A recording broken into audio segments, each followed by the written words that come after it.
नमस्कार, मैं हूं अवनी आप सबके साथ। आज हम बात करेंगे अधिक मास के शुक्ल पक्ष में पड़ने वाली एकादशी के बारे में, जिसको पद्मा एकादशी या कमला एकादशी कहा जाता है। तो आज के दिन हमारी ओर से आप सभी को प्रणाम करती हूँ, वंदन करती हूँ और आप सभी का स्वागत करती हूँ। एक बार धर्मराज युधिष्ठिर बोले, हे श्री कृष्ण, अधिक मास के शुक्ल पक्ष की एकादशी का क्या नाम है तथा उसकी विधि क्या है? कृपा करके आप मुझे बताइए। भगवान श्री कृष्ण बोले, हे राजन, अधिक मास में शुक्ल पक्ष में जो एकादशी आती है वो पद्मिनी या तो कमला एकादशी कहलाती है। वैसे तो प्रत्येक वर्ष में 24 एकादशियां होती है। जब अधिक मास या मलमास आता है तब इनकी संख्या बढ़कर 26 हो जाती है। भगवान श्री कृष्ण बोले, मलमास में अनेक पुण्यों को देने वाली एकादशी का नाम पद्मिनी है। इसका व्रत करके मनुष्य कीर्ति प्राप्त करके वैकुंठ को जाता है, जो मनुष्य के लिए भी दुर्लभ है। हम जब भी कोई एकादशी का व्रत करते हैं तो 10वें के दिन व्रत का आरंभ करके कांसे के पात्र में जो चावल आदि का भोजन करते हैं। कई लोग नमक नहीं खाते उस दिन, कई लोग भूमि पर सोते हैं और ब्रह्मचर्य का पालन करते हैं। सूर्योदय होने के पूर्व उत्तम तीर्थ में स्नान करने जाए। उसके बाद श्वेत वस्त्र धारण करके भगवान विष्णु की पूजा अर्चना करे। भगवान श्री कृष्ण ने युधिष्ठिर से कहा, हे मुनिवर, पूर्व काल में त्रेता युग में हेयक नामक राजा के वंश में कृतवीर्य नाम का राजा महिष्मतीपुरी में राज्य करता था। उस राजा की 1000 परम प्रिय पत्नियां थीं, परंतु उनमें से किसी को भी पुत्र नहीं था जो कि उनके राज्यभार को संभाल सके।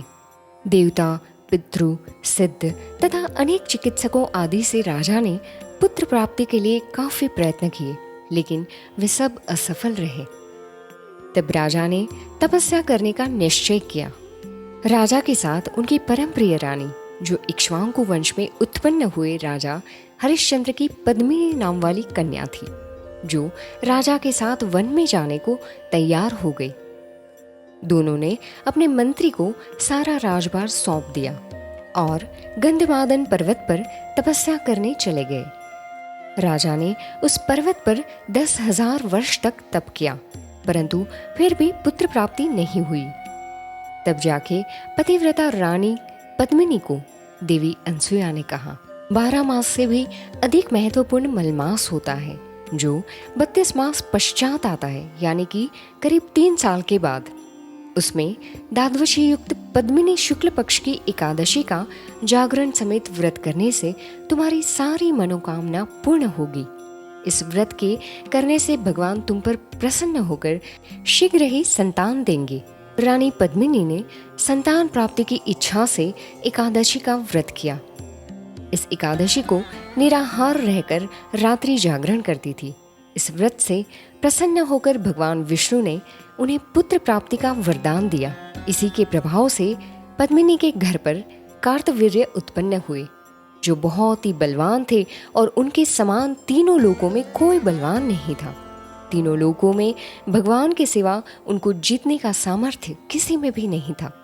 इस एकादशी का महात्म्य भगवान श्री कृष्ण ने धर्मराज युधिष्ठिर को भी कहा था और नारद जी को भी कहा था। भगवान श्री कृष्ण ने कहा, जिन मनुष्यों ने मलमास शुक्ल पक्ष एकादशी का व्रत किया है, जो संपूर्ण कथा को पढ़ते हैं या सुनते हैं, वे भी यश के भागी होकर विष्णु लोक को प्राप्त होते हैं। ओम नमो भगवते वासुदेवाय नमः।